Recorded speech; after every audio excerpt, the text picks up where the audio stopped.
আসসালামু আলাইকুম, it's me lucky. Welcome to my channel.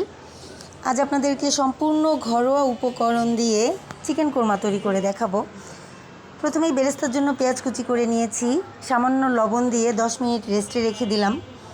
টক দইয়ের জন্য কুমকুম গরম দুধ এবং সাদা ভিনেগার মিশিয়ে টক দইটা তৈরি করে ফেললাম।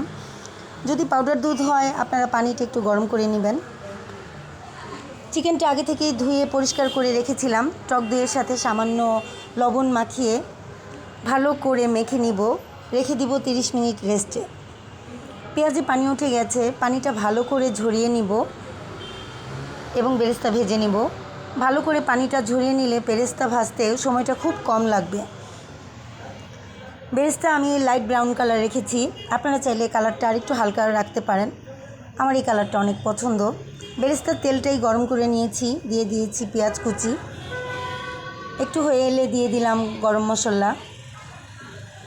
আদা রসুন পেঁয়াজ আমি আগে থেকেই ব্লেন্ড করে রেখেছিলাম, এজন্য পরিমাণটা একটু বেশি দিয়েছি।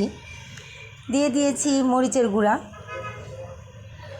জিরা গুঁড়া দিয়েছি 1 চামচ, ধনিয়া গুঁড়াও 1 চামচ দিয়েছি।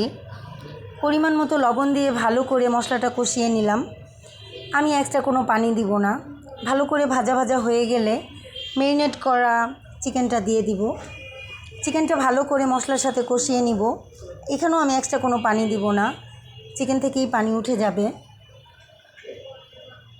পানি উঠে গেছে, ভালো করে নেড়ে আরেকটু কষিয়ে দিয়ে দিলাম টক দই।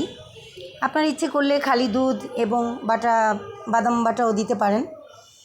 এক্সট্রা টেস্টের জন্য ঘি অ্যাড করতে পারেন। আমি আগেই বলেছি ঘরোয়া উপকরণ দিয়ে করব, আমার ঘরে এটা ছিল না তাই আমি এটা দিইনি।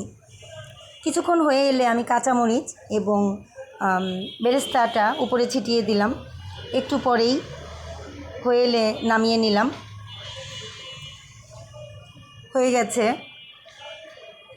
এবার গরম গরম পরিবেশন করব। দেখতেই পাচ্ছেন খুব সুন্দর একটা কালার হয়ে আসছে। এটা টেস্টের কোনো পার্থক্য হবে না, রেস্টুরেন্টের মতোই লাগবে। আপনারা ট্রাই করে অবশ্যই আমাকে মতামতটা কমেন্টে জানিয়ে দিন। ভালো লাগলে লাইক, কমেন্ট, সাবস্ক্রাইব করে পাশে থাকবেন। নেক্সট ভিডিওতে দেখা হবে।